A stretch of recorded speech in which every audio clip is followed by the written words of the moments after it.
Hello friends, welcome back to our channel. Guys, आज हम करने जा रहे हैं क्लास 10 का बायोलॉजी का फर्स्ट चैप्टर। बायोलॉजी का फर्स्ट चैप्टर कौन सा है हमारा? Life processes. ये चैप्टर डिस्कस करने जा रहे हैं। अब इस चैप्टर में जो मेन टॉपिक्स हैं वो पढ़ने से पहले हम स्टार्टिंग में पढ़ेंगे कि लाइफ प्रोसेसेस होता क्या है, लाइफ क्या है, living organisms, non living organisms क्या होते हैं, डिफरेंस क्या है इनका। तो चैप्टर पढ़ने से पहले हम ये थोड़ा सा इंट्रो करेंगे। तो आज के लेक्चर में हम लाइफ प्रोसेसेस की इंट्रोडक्शन करेंगे कि क्या होता है। अभी लाइफ प्रोसेसेस में क्या है कि कोई भी एक ऐसी चीज़ जो लिविंग है, कोई भी एक ऐसी चीज़ जो लिविंग है उसको हम क्या बोलते हैं? अलाइव। ठीक है, मतलब हिंदी में क्या बोलेंगे? वो चीज़ जिंदा है, वो चीज़ मरी हुई नहीं है, वो जिंदा है। अभी अलाइव में क्या क्या चीज़ें आती हैं हमारी? अलाइव में हमारे प्लांट्स आ जाते हैं, प्लांट्स भी जिंदा होते हैं। एनिमल्स हमारे इसमें आ जाते हैं। अगर हम ज़्यादा डिटेल में जाएं तो माइक्रो ऑर्गेनिजम्स, ये सारे हमारे इसमें आते हैं। ओके, तो ये चीज़ें हमारी आ गई। अलाइव में क्या क्या चीज़ें हमारी आती हैं कि क्या क्या चीज़ें हमारी ज़िंदा हैं, ये चीज़ें आ गई। अब कोई भी चीज़ अगर हम बोलें कि कोई भी चीज़ ज़िंदा है, अलाइव है, लिविंग है, तो इसका एक हम करैक्टर कैसे डिसाइड करते हैं? हम ये डिसाइड कर लेते हैं क्राइटेरिया कि वो मूव कर सकता है, विच कैन मूव, वो क्या है? लिविंग। ठीक है। एनिमल्स का फ़िलहाल हम फोकस प्लांट एंड एनिमल्स का करेंगे। माइक्रो ऑर्गेनिजम्स का हमारे सिलेबस में फ़िलहाल नहीं है, जब आएगा हम तब कर लेंगे। एनिमल्स का हम इजीली डिसाइड कर सकते हैं। एनिमल्स का कैसे डिसाइड कर सकते हैं? क्योंकि एनिमल्स मूव करते हैं अपने बॉडी पार्ट्स को हिला के, जैसे कि अपने प्लांट्स नहीं, एनिमल्स जैसे कि चलते हैं जब वो, तो हमें प्रॉपर फिजिकली दिखता है कि हाँ वो एक जगह से दूसरी जगह में मूव कर रहे हैं, अपनी पोजीशन चेंज कर रहे हैं, और इनको हम इजीली हम देख सकते हैं। बट प्लांट्स का क्या है? जो प्लांट्स की मूवमेंट होती है इसको देखना थोड़ा सा डिफ़िकल्ट होता है, इसको हम ऑब्जर्व नहीं कर सकते। क्यों? एनिमल्स की ईजी होती है, प्लांट्स की मूवमेंट थोड़ी सी देखना डिफ़िकल्ट क्यों होता है? क्योंकि कलर चेंज कर लेते हैं हम पहले क्योंकि जो सपोज़ ये मैंने सन बनाया, ठीक है, और यहाँ पे एक प्लांट है, ये मैंने एक प्लांट बनाया। अभी प्लांट्स की मूवमेंट, बहुत सी मूवमेंट आती है। अब हम जब आगे पढ़ेंगे उसकी रूट्स मूव कर रही हैं, उसका जो स्टेम है वो मूव कर रहा है, उसका फ्लावर मूव कर रहा है, हर एक की अलग अलग मूवमेंट आती है। ग्रेविटेशन के प्रति वो अलग तरह की मूवमेंट शो करता है। अब जैसे कि मूवमेंट क्या है, जैसे जैसे ये सन आगे की तरफ मूव करेगा, ये एग्जाम्पल हम सनफ्लावर का ले रहे हैं कि सनफ्लावर में क्या होता है? सन जैसे जैसे मूव करता है, मतलब सन की डायरेक्शन जैसे जैसे मूव हुई, जब सन यहाँ से यहाँ पे पहुँच गया तो होता क्या है? जो ये वाला प्लांट है हमारा सूरजमुखी का, सनफ्लावर का, इसकी डायरेक्शन भी धीरे धीरे थोड़ी सी इस तरफ को टिल्ट हो जाती है। तो ये जो मूवमेंट हुई ये भी हमारी क्या है? लिविंग ऑर्गेनिज्म में हम इसको काउंट कर लेते हैं, ये चीज़ होगी। अब आगे क्या है? हमारे करैक्टरिस्टिक्स। अगर हम बोलें कि लिविंग ऑर्गेनिजम्स के अगर हमने करैक्टरिस्टिक्स डिसाइड करने हो कि क्या क्या करैक्टरिस्टिक्स हैं, पहला करैक्टरिस्टिक क्या है जो हमने अभी पढ़ा, जो मूव कर सकते हैं, विच कैन मूव, ये हो गया। प्लस लिविंग ऑर्गेनिजम्स को क्या चीज़ें चाहिए? लिविंग ऑर्गेनिजम्स को फूड चाहिए होता है, एयर चाहिए, प्लस वाटर भी चाहिए लिविंग ऑर्गेनिजम्स को, ये हो गया। लिविंग ऑर्गेनिज्म ग्रोथ शो करते हैं, ठीक है, ग्रोथ शो करते हैं, they can grow. Plus living organism क्या करते हैं? रिस्पॉन्स, इन्वायरमेंट में जो हो रहा है उसके प्रति वो थोड़ा सा रिस्पॉन्स दिखाते हैं। लिविंग ऑर्गेनिज्म एनर्जी रिलीज़ करते हैं, दे रिलीज़ एनर्जी फ्रॉम फूड, मतलब उनमें हमें रेस्पिरेशन देखने को मिलती है। प्लस लिविंग ऑर्गेनिज्म एक्सक्रीट भी करते हैं, डैट मीन्स अपना वेस्ट मटेरियल वो बाहर निकाल रहे हैं। लिविंग ऑर्गेनिज्म हमारे रिप्रोड्यूस भी करते हैं, बच्चे पैदा भी करते हैं, जनरेशन भी बढ़ाते हैं। तो ये हमारे कुछ करैक्टरिस्टिक्स आ गए लिविंग ऑर्गेनिजम्स के। तो ये हमने लिविंग ऑर्गेनिज्म यहाँ पे कर लिया, लिविंग ऑर्गेनिज्म का ये चीज़ हमारी हो गई। अब आगे क्या है कि लाइफ प्रोसेसेस क्या है? What is life processes? Life processes मतलब एक बेसिक फंक्शन जो सारे लिविंग ऑर्गेनिजम्स के बॉडी के अंदर हो रहा है, या हम ये भी बोल सकते हैं कि कोई भी ऐसे बेसिक फंक्शन जो लिविंग ऑर्गेनिज्म कर रहे हैं अर्थ पे लाइफ को मेंटेन करने के लिए, ठीक है, वो हमारा लाइफ प्रोसेसेस हो गया। अब इसमें कुछ बेसिक हम बोल सकते हैं कि लाइफ प्रोसेसेस में क्या क्या आता है। जो बेसिक लाइफ प्रोसेसेस हैं common to all living organisms, क्या क्या कॉमन चीज़ें हैं लिविंग ऑर्गेनिजम्स में। सारे लिविंग ऑर्गेनिज्म को क्या चाहिए, न्यूट्रिशन।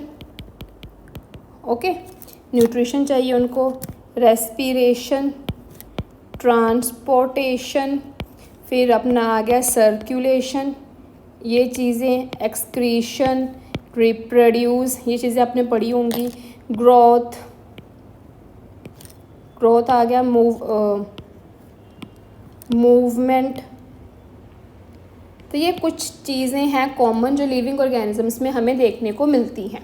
ठीक है, तो ये हमारी कुछ लिविंग ऑर्गेनिजम्स का आ गया। अब हमारा जो मेन टॉपिक अब स्टार्ट होगा, न्यूट्रिशन।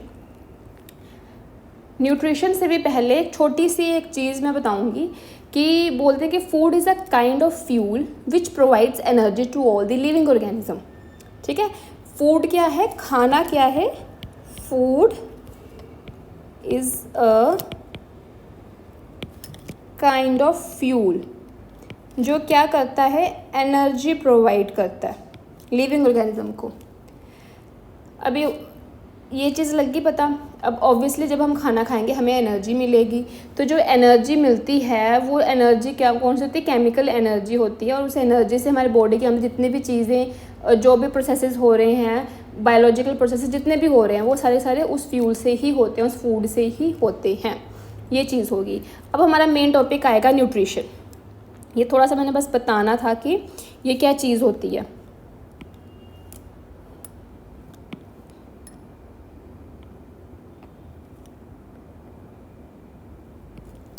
अब क्या है न्यूट्रिशन।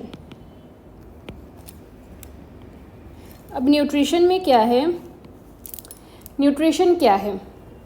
अब हमें इतना पता है कि फूड क्या है हमारा, ऑर्गेनिक सब्सटेंस है। ठीक है, ऑर्गेनिक सब्सटेंस है। और अगर हम बोलें कि सिंपलेस्ट फूड हमारा क्या है, डैट इज़ ग्लूकोज C6H12O6। ये हमारा सिंपलेस्ट फॉर्म है फूड का। इसको हम शुगर भी बोलते हैं, सिंपल शुगर भी बोल देते हैं ग्लूकोज को। कॉम्प्लेक्स फूड की अगर हम बात करें, ये कौन सा हमारा है, सिंपल फूड। अगर हम कॉम्प्लेक्स फूड की बात करें, कॉम्प्लेक्स फूड क्या है हमारा, स्टार्च। ओके, ये चीज़ होगी। जो स्टार्च है, स्टार्च ही हमारा ग्लूकोज से बना हुआ है, स्टार्च ही हमारा ग्लूकोज से बना हुआ है, ये चीज़ होगी। प्लस जो अगर हम बोले ना कि जर्नल नेम अगर हम बात करें ग्लूकोज या स्टार्च का, उनको हम कार्बोहाइड्रेट्स ही बोलते हैं। मीन्स ग्लूकोज से एनर्जी मिलती है, तो ये क्या है, कार्बोहाइड्रेट्स ही हैं। तो अगर ग्लूकोज से हमें एनर्जी मिलती है, स्टार्च भी मैं बोल रही हूँ कि ये ग्लूकोज ही है, और मैं इनको बोल रही हूँ ये दोनों क्या हैं, कार्बोहाइड्रेट्स हैं। तो ऑब्वियसली कार्बोहाइड्रेट से भी हमें क्या मिलेगी, एनर्जी। ओके, तो कार्बोहाइड्रेट से भी हमें एनर्जी ही मिलती है। अभी न्यूट्रिशन में ये हमारे ग्लूकोज आ गया, स्टार्च आ गया। इसके अलावा फैट्स एंड प्रोटीन्स भी आते हैं, ये भी हमारे फूड का ही पार्ट हैं। हमारे मिनरल्स हो गए, वाइटामिन्स हो गए, वाटर हो गए, ये सारे के सारे हमारे एसेंशियल न्यूट्रिएंट्स हैं जो हमारी बॉडी को चाहिए। और हर एक का काम अलग अलग होता है। तो जब ये प्रोसेस है पूरा, ये खाने फूड को कंज्यूम करने का प्रोसेस है पूरा, उसको यूटिलाइज़ करने का और उसको यूटिलाइज़ करना, इसको हम क्या बोलते हैं, न्यूट्रिशन। ठीक है, अब लग गया ना पता कि न्यूट्रिशन क्या होता है, कि जो हमने ये सारे के सारे हमने न्यूट्रिएंट्स लिए, ग्लूकोज, स्टार्च, फैट, प्रोटीन, ये सब हमने फूड की फॉर्म में कंज्यूम किया, देन उसको यूटिलाइज़ किया, तो इसको हम बोलते हैं न्यूट्रिशन। और ये एक ऐसा प्रोसेस है जिससे हमारी बॉडी को भी क्या मिलेगी, एनर्जी मिलेगी, न्यूट्रिएंट्स मिलेंगे। जो हमारी बॉडी ने काम करना है, जो हर एक का अपना अपना काम है वो हमारा करेगा। जैसे कि प्रोटीन का क्या काम है, बॉडी मास, ग्लूकोज का क्या काम है, एनर्जी प्रोवाइड करनी है। तो ये सारे के सारे अपना अपना काम करेंगे। अब हमारा मोड ऑफ न्यूट्रिशन है, nutrition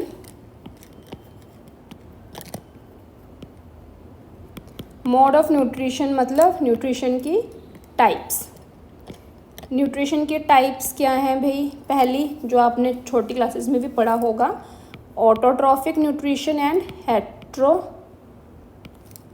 traffic nutrition. Okay, autotrophic nutrition क्या है? जो ऐसे ऑर्गेनिजम्स जो अपना खाना खुद बनाते हैं। ऑटो का मतलब ही क्या होता है? सेल्फ। ठीक है, आगे जब मैं ट्रॉफ लगा दूंगी, ट्रॉफ का मतलब होता है न्यूट्रिशन। यहाँ पे हेट्रो का क्या मतलब है? हेट्रो का मतलब होता है अदर, और ट्रॉफ का मैंने बता ही दिया कि न्यूट्रिशन। तो ऑटोट्रॉफिक न्यूट्रिशन क्या होता है कि एक इस न्यूट्रिशन का एक ऐसा टाइप जिसमें ऑर्गेनिज्म अपना खाना खुद बनाए, सिंथेसाइज करें खुद, और उसके लिए उनको क्या चाहिए? कुछ ऑर्गेनिक सब्सटेंसेस चाहिए, जैसे कार्बन डाइऑक्साइड हो गया, वाटर हो गया, ये सब चीज़ें चाहिए होती हैं। एग्जाम्पल के तौर पे ये मैंने प्लांट बनाया, ठीक है, इसने अपना खाना बनाना है। खाना कैसे बनाएगा? लीफ से।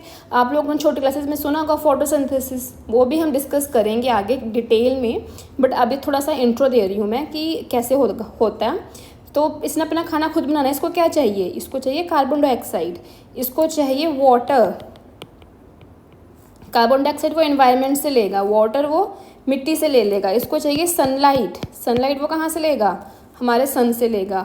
और क्लोरोफिल तो इसके लीव्स के बीच में ही होगा। तो ये सारे क्या है? रॉ मटेरियल हैं खाना बनाने के लिए। जैसे हम किचन में हमने खाना बनाना हो, सपोज दाल बनानी है, मैंने किचन में मैंने दाल बनानी है। दाल बनाने के लिए क्या चाहिए मुझे? सबसे पहले दाल चाहिए, और क्या चाहिए? पानी, मसाले, ऑयल चाहिए, तेल चाहिए, फिर तड़का लगाने के लिए क्या जो भी सामान होता है, प्याज, धनिया, ये सब चीज़ें चाहिए, फिर जाके मेरा दाल बनेगी। तो वैसे ही प्लांट को खाना बनाने के लिए क्या क्या चीज़ें चाहिए? प्लांट को खाना बनाने के लिए सनलाइट चाहिए, कार्बन डाइऑक्साइड चाहिए, वाटर चाहिए, क्लोरोफिल चाहिए, सब चीज़ें चाहिए होती हैं। और बदले में वो क्या देता है? ऑक्सीजन। प्लांट जो खाना बनाता है, प्लांट के खाने को क्या बोलते हैं? प्लांट के खाने को बोलते हैं ग्लूकोज। तो ये ग्लूकोज बनाता है अपने लीव्स के अंदर। तो ये ग्लूकोज बनाता है लीव्स के अंदर। अब हमारा आता है हेटरोट्रॉफिक न्यूट्रिशन। हेटरोट्रॉफिक न्यूट्रिशन में क्या किया था? इस तरह के ऑर्गेनिज्म जो किसी दूसरे के ऊपर डिपेंडेंट होते हैं न्यूट्रिशन के लिए। इसमें हमारे क्या आएंगे? एनिमल्स। एनिमल में डियर, लायन, बियर, ये सब चीज़ें हमारी आ जाती हैं। कुछ प्लांट्स भी हैं। प्लांट्स जैसे कि हमारा हो गया नॉन ग्रीन प्लांट्स, जैसे कि कौन सा? यीस्ट। ये भी हमारा इसी में ही आता है, हेटरोट्रॉफिक न्यूट्रिशन में ही आता है। ये चीज़ हमारे यहाँ पे होगी। तो ये हमारा हेटरोट्रॉफिक न्यूट्रिशन में आ गया। अब हेटरोट्रॉफिक न्यूट्रिशन के कुछ टाइप्स हैं। टाइप्स क्या हैं? टाइप है पहली saprotrophic nutrition, parasitic nutrition and holozoic nutrition. सबसे पहले हम डिस्कस करते हैं सेप्रोट्रॉफिक न्यूट्रिशन क्या होती है। सेप्रोट्रॉफिक न्यूट्रिशन मतलब इस तरह के ऑर्गेनिजम्स जो खाना लेते हैं कहाँ से? From dead plants. जो डेड प्लांट से न्यूट्रिशन ले, खाना ले, उनको हम बोलते हैं सेप्रोट्रॉफिक न्यूट्रिशन। या dead and decaying animal bodies से भी ले लेते हैं, या कोई गला सड़ा ऑर्गेनिक मैटर हो जैसे कि रोटन ब्रेड हो गया, वहाँ से भी ले लेते हैं। ओके, यहाँ पे सेप्रो का मतलब ही क्या है? रोटन। सेप्रो का मतलब ही क्या है? रोटन। ठीक है, अब नेक्स्ट करने से पहले सेप्रोट्रॉफिक के एग्जाम्पल हम डिस्कस कर लेते हैं। इसमें एग्जाम्पल हमारा फंजाई हमारा एग्जाम्पल आ जाता है। फंजाई हमारा है। इसमें फंजाई के अलावा कुछ बैक्टीरियाज भी हमारे इस कैटेगरी में आते हैं। तो ये दो एग्जाम्पल्स ध्यान में रख लेना। इसके बाद है पैरासिटिक न्यूट्रिशन। पैरासिटिक न्यूट्रिशन क्या होता है कि इस तरह का न्यूट्रिशन जिसमें क्या हो? Organism derives its food from the body of another living organism without killing it. मतलब इसमें क्या हुआ कि एक ऑर्गेनिज्म है, वो किसी दूसरे की बॉडी के ऊपर रह के उससे न्यूट्रिशन ले रहा है, वो हमारे आते हैं पैरासिटिक न्यूट्रिशन में। ओके, इसमें क्या है? पैरासाइट एक वर्ड आता है। पैरासाइट एक वर्ड है। पैरासाइट का मतलब भी क्या है? किस तरह का ऑर्गेनिज्म या प्लांट या एनिमल जो किसी दूसरे लिविंग ऑर्गेनिज्म पे फीड करे। ठीक है, और उस दूसरे लिविंग ऑर्गेनिज्म को क्या बोलते हैं? होस्ट। तो इसमें ये चीज़ें आ गई। इसमें एग्जाम्पल क्या आ सकता है हमारा? एग्जाम्पल्स क्या हैं? फंजाई, बैक्टीरिया, कसकटा, ये हमारे आते हैं। कुछ एनिमल्स भी इसमें हमारे आते हैं, जैसे कि प्लाज्मोडियम, प्लाज्मोडियम, राउंड वॉर्म, ये हमारे इसके एग्जाम्पल आते हैं। ठीक है, लास्ट हमारा है holozoic nutrition. Last holozoic nutrition. Holozoic nutrition क्या होता है कि इस तरह का nutrition in which an organism takes the complex organic food material into its body by the process of injection. ठीक है, देन डाइजेस्ट करेगा, देन ऑब्जर्व करेगा। मतलब क्या है होलोजोइक न्यूट्रिशन में, जिसमें एक ऑर्गेनिज्म खाना खा रहा है, उस ऑर्गेनिज्म ने क्या किया, खाना खाया, उसने इंजेक्शन करी, फिर उसने उसको डाइजेस्ट किया,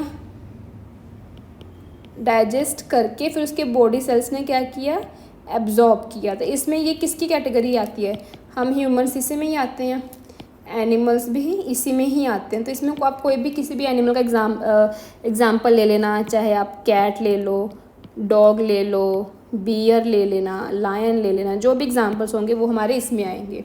तो आज हमने क्या डिस्कस किया, आज हमने क्या पढ़ा, आज हमने न्यूट्रिशन के बारे में पढ़ा। न्यूट्रिशन की 2 टाइप्स डिस्कस करी, कौन कौन सी होती हैं। देन हेटरोट्रॉफिक न्यूट्रिशन डिस्कस किया। हेटरोट्रॉफिक न्यूट्रिशन की 3 टाइप्स थी, सेप्रोट्रॉफिक, पैरासिटिक, होलोजोइक, ये 3 टाइप्स डिस्कस करी, इसके एग्जाम्पल्स हमने डिस्कस किए। तो ये हमारा हो गया। अभी नेक्स्ट लेक्चर में हम डिस्कस करेंगे न्यूट्रिशन इन प्लांट्स, जिसमें हम डिटेल में करेंगे, फोटोसिंथेसिस के बारे में डिटेल में पढ़ेंगे। फिर देन हम न्यूट्रिशन इन एनिमल या ह्यूमन बींग्स में स्टार्ट कर देंगे। तो आज के लिए आई थिंक इतना बहुत है। आई होप आपको ये मेरा छोटा सा वीडियो लेक्चर पसंद आया होगा। अगर आपको ये वीडियो पसंद आई है और आप चाहते हैं कि ऐसे ही डेली बेसिस पे मैं वीडियोस रिकॉर्ड करके डालूँ और आपका क्लास 10th का सिलेबस ऐसे ही कंटिन्यू रहे, तो प्लीज़ मेरे चैनल को लाइक, शेयर एंड सब्सक्राइब कीजिएगा। Thank you.